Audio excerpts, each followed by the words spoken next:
This would be the 11th day of Velen. As you head downstairs to the main hall, Matos is already there. His wife is in the kitchen. Some nice smells coming over. They are preparing food for the day. You see that Matos is in high spirits, welcomes you downstairs. You can see him holding a tray and apparently a towel. He's really invigorated. Welcome, good morning. Have a seat, I'll be with you in a moment. I don't know if you brought good fortune to me and my family, but we are having a guest, and he has already ordered for some food and drinks.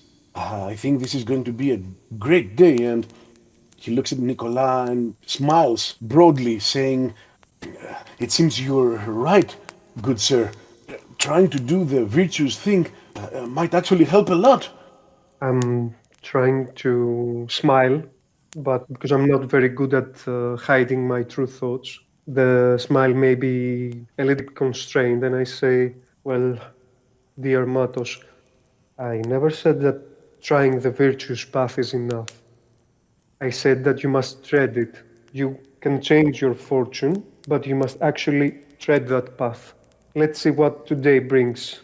I'll try as hard as I can, good sir. Do you want my dear Zerka prepare something for you? Yes, good sir. I am very hungry. I can always eat in the morning. He winks at you and says, I think it's understandable that our last night's deal is over, right? I will tell Zerka to prepare a glorious breakfast for you, but you will need to pay for it, right? Oh, is it? I frown. And how much would we need to pay, good sir? I'll throw in the best discount you can find this side of the border. I guarantee you that. You can have a royal breakfast for just 5 coins. Very well. This once. He tries to persuade you now.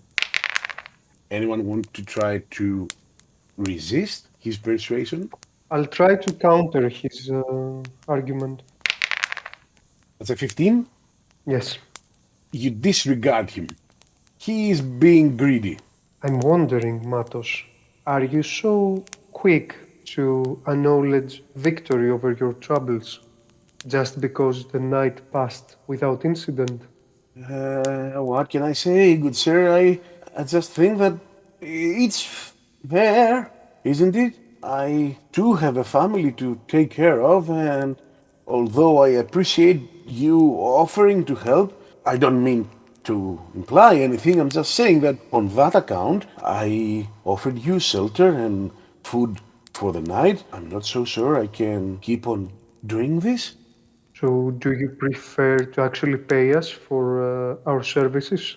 Is this what you're saying? Because if you do, then of course we must accept. It's the right thing to do. He scratches his forehead and he looks around and he takes a step closer to you. So, what do you mean, sir? Am I to pay for everybody in the village? If it's a reward you are asking for, then we should probably try to make an arrangement with the rest of the people. Isn't that fair as well? If you're not the cause of the trouble, it's everybody's problem.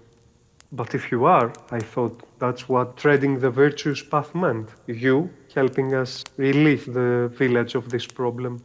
Do you want me to roll persuasion or leadership on that? I'd go with persuasion. I'll spend 1 lakh on that. It's a 19. Ooh. He got 18 by rolling. Nice.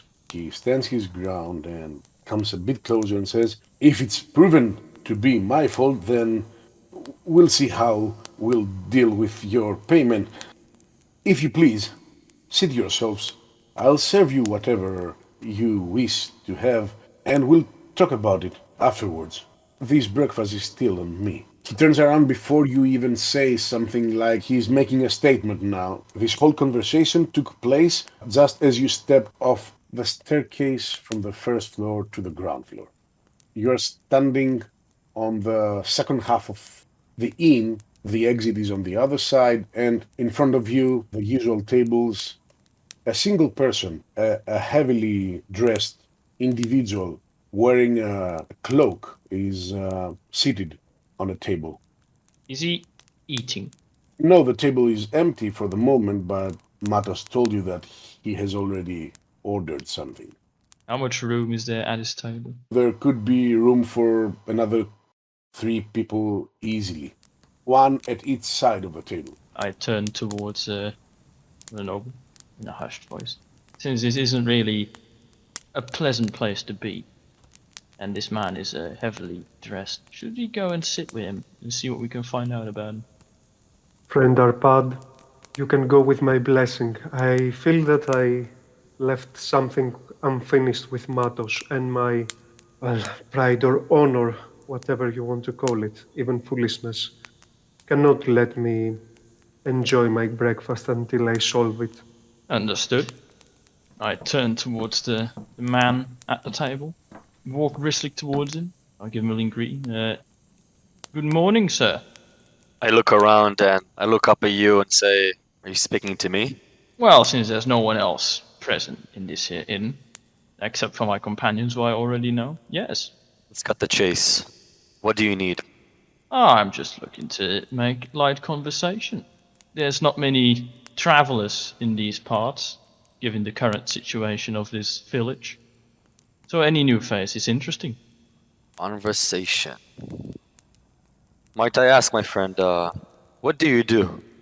Well, I am just a simple traveler with my companions here, passing through, staying at this inn here, as it is the only one around for a while. I'll tell you what. Have you ever run into a Witcher before? I most certainly have.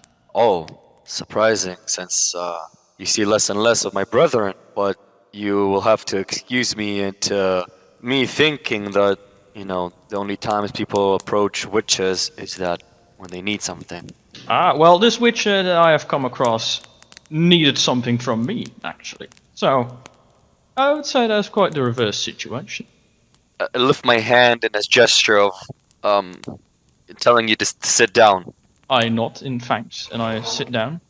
Then I reach out my hand and say, "My name is Arpad Cesar. I'm a dwarf from Kvir." I take my glove off and I reach over and I say, "Name is Vinif, but you can call me Vin if you'd like. I'm a witcher from the School of the Manticore." The School of the Manticore? I've not heard yet of the School of the Manticore. Whereabout is that one? Is that further south? It's not surprising, my friend. Well, you see, our school has been quite different than the rest. We don't stay in one keep and train as other witchers do. We're actually divided into 2 different keeps over in Zeracania, one to the east and one to the west, protecting caravans and travelers when they cross the Korath Desert. Zeracania? I was not aware that they had witches in Zeracania. It's more of the Korath Desert, but you can say so. And what brings you then to these parts here? I came to realize that my passion of being a witcher and taking risks and the adrenaline is what keeps me alive, what keeps me going. So I go from town to town, place to place, looking for more work. As there's always work for a witcher. I look a bit pensive, twiddling my thumbs. Say, Master Witcher, have you fought any bears? Any bears? Listen, my friend, I've been alive for quite some time now, and I can remember a few of them. Anything in particular? I take out the notice I have ripped from the notice board about the bear in the surrounding area killing people, and I place it down on the table. I came across this note here at the entrance on the notice board. Me and my companions could probably take on this bear. We are seasoned warriors after all. At least 2 of us are. But a witcher would always come in handy. And we could split the reward if we're successful. I haven't hunted a bear in a long time, but I will be interested in that money you're gonna get at the end. Aren't we all? Indeed. That's agreed then. As soon as we get already eating our food, we will see towards hunting the bear. I have to stop you there. You spoke of companions. I see you're all alone here. Well, that is because our noble lord, he has some words to exchange with the the innkeeper of this establishment about payment for our food. And my other companion, a gnome, I actually don't know where he is, but he has agreed to look into the sick people here. This is quite an interesting band of personalities. You never see a noble, a dwarf, and a gnome walking side by side. Well, just between you and me, I don't think that gnome is quite alright. Carries a pet snake. That snake. Now, if you'll excuse me, I am going to see where our food is, as I've quite the appetite. Be my guess. I get up and I say my goodbyes and I walk towards the kitchen. We'll have to backtrack a bit and see what Nicolas has to say with Matos. Let's try to set the scene. He turns around and walks. You have a quick word with Arpad, who tells you that he is going to speak with the stranger. So Matos has probably reached his wife, and you follow afterwards. When you come close to him, just turns around with a tray, the towel. The tray has lots of glasses and bowls and cutlery on it. And he looks at you, surprised, takes a step back, and he barely manages to keep his balance and says, "Good sir, you startled me. Well, what seems to be the problem? I told you to sit at the table and I'll be with you shortly. Now I'm bringing over your things." Calm down, dear Matos. I'm not here to argue any further. I was just feeling unsatisfied with our previous talk. And I just wanted to assure you that since this is your understanding, then it is our understanding from now on that your offer standed only for last night. We will not demand any free accommodation from you. Be assured that we will pay for anything that we eat or drink in your establishment. The other thing that I wanted to ask you about was letting me teach your young daughter how to write and read. He raises an eyebrow. You can see that he is puzzled by your two contradicting points, and he says, "I told you we'll talk this whole payment thing over with a clear head, probably after you've had at least your breakfast and a chance to..." No, the matter is resolved. There is nothing further to talk about on that front. We are not here to bargain. If you need our help, you, not the village, then yes, you will pay us, one way or another. If you don't, then it's only natural and fair that we pay for accommodation in your fine establishment. And that is that. And you are not going to help, that is. We will investigate on the matter, and whoever wants this matter resolved, if we manage to do so, will have to pay for our services. Well then, it seems that my hands are really tied on the situation. As for Gulue, it seems that your noble nature is really very strong, sir. I've never met a man so interested in teaching something that most of the people out here in the wild would consider a luxury. I'll tell you what, I don't want to seem disrespectful or ungrateful, but if you are going to teach my lovely Gulue how to read and write, you can definitely stay and eat at my inn. That's admirable of you. As a father, I mean. There's nothing I wouldn't do for my child. And part of the reason I told you the truth yesterday is that I can see how much she's hurt now that every other child is sick and the rest of the people avoid her as if she's some devil. He sighs a bit and then regains his composure and looks at you and says, "Well, let's walk over to your table. I don't want your breakfast to get cold." I nod to him and I walk towards the table. You enter the main hall and you see that Arpad is actually coming towards you. Ah! The food is coming! Indeed, my good sir. I was about to bring breakfast for all three of you. Some nice garlic soup and ale to wash it down. and fresh bread, along with cheese. My best cheese, I have to say. Well, in that case, I will just go sit back down. As he comes, he places a tray on the table and starts spreading out the glasses, a basket full of freshly baked bread, the bowls with the soup, cutlery, and he leaves a bottle of ale in the middle of the table. He then bows down and walks away. Oh, I just start eating immediately. If Arpad goes and sits at the table that the stranger sits at, I will give him a puzzled look. Do I see the puzzled look? I'm not hiding it, so I will give a puzzled look back. Sit down! The food has arrived. I extend my hand to the stranger with a curt nod and I say, I am Sir Nicolas Dulac of Toussaint. Pleased to make your acquaintance. I look at your hand and then I look up at your eyes and I shake your hand and I say, so you're the noble I've heard about. Nice to meet you. My name is Vanif, or Vin, if you prefer. In between chewing, I say. He's a witcher. That explains the eyes, I say as I let a brief sigh. An audible one, perhaps. Is that a sigh of exhaustion or disappointment? Perhaps a bit of both. Perhaps a sigh of wonder. I did not expect to find a professional monster slayer in jealousy. Your friend did tell me you could use some help hunting a bear. You did. Well, yeah, of course I did. What are the chances that we chance upon a witcher? And this is prime witcher work.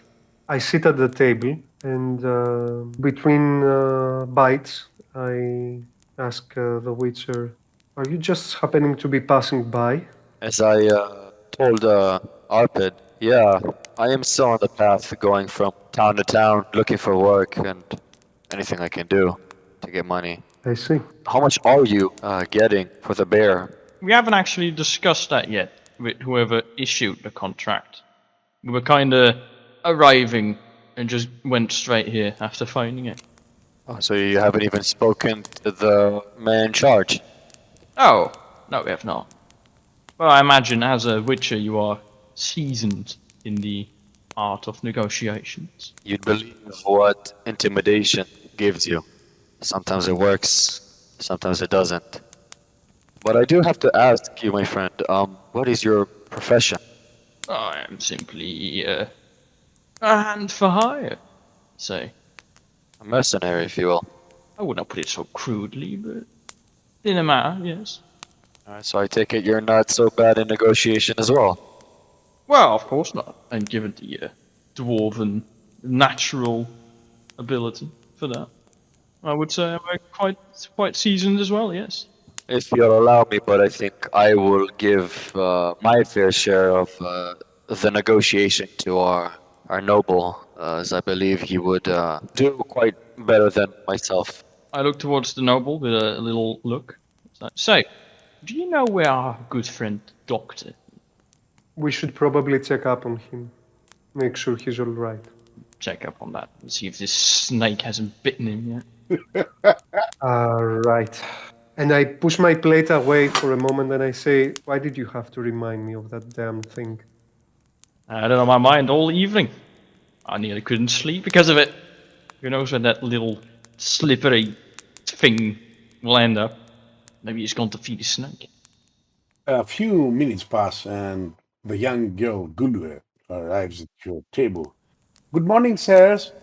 I just wanted to tell you that your friend, he said that his tummy is hurting and he'll stay in his room. He sounded quite sick, actually. As she says the word tummy, I'm about to take a sip and I kind of chuckle into my cup. Probably bitten by that snake of his. Did you say snake, sir? We don't have snakes here. Don't forget about it. Don't. I was just making a friendly joke. Yes, little one, forget about it. Arpad is a jokester.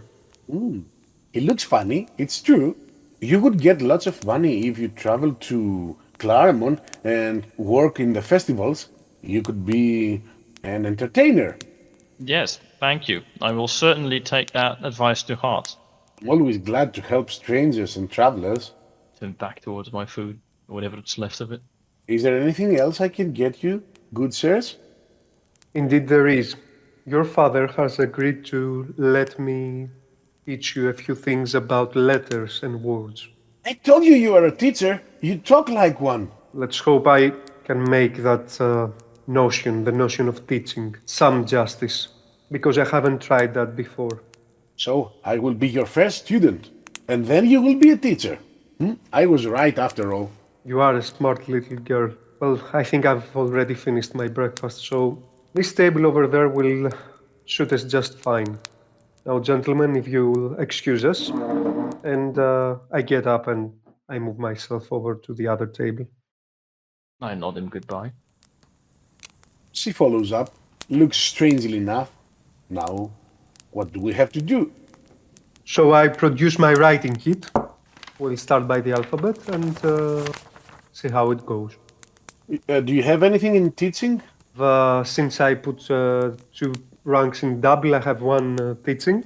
Will I use the education skill or the language skill for this? I'd say language. Provided we have enough time, I can get her up to 4 ranks of language. So what happens is you will spend about half an hour making some subtle attempts on her understanding the form of letters and the pronunciation. Because she's a grown-up kid, you would actually try to make her combine the sound with the letter itself. I look towards Mr. Witcherson, and I say, while he is busy teaching that young girl about letters and stuff, what say you that we go talk to whoever issued this contract and see what price we can get for killing the bear? I have to say, Mr. Arpad, you've been reading my mind more and more these past interactions. That's just a dwarf's gift. Very impressive. Yes, I think we should go and do that. Alright, we get up. I take a look at the notice. As you get up, Matos comes over and starts gathering everything from the table. So he looks at you holding the notice and says, "Oh, you're going to do this first, are you?" We are going to inquire about the contract. We haven't decided when we are going to pursue it yet. So don't worry. I'm not worried after all. You said you'd help. I interrupt him and say, well, who is the village alderman? There is none. We are, after all, a few families here. You should talk with Klopp. He is a hunter. Did he witness the bodies or the place where they were killed? He found the first body, and he also said it's a bear that's killing off people in the forest because he is the one who can understand wild animal tracks. Do you know where this body was taken to? Is it still available to look at? Ooh, this is 3 months ago. We have buried the body. I look at Arpad and I tell him, well, my friend, we have 2 things to do. We have to speak to this person and we have to get there and get there quick. I agree. Tell me, innkeep, where can we find this hunter? His house is the closest to the inn. All right. Shall we then, Master Witcher? After you. As you exit the inn, you look around and you see that there's nobody coming and going. This village has a certain feeling in the air that people are terrified and keep to themselves. They are always inside, shutters closed. Wherever you've been so far, these villages are always alive. Either there would be children playing outside in the mud or with sticks, doing all sorts of childish play stuff, or women would tend to their everyday chores. This is a different thing. Although it's morning, there is a grim, gloomy atmosphere over the village of Jealousy.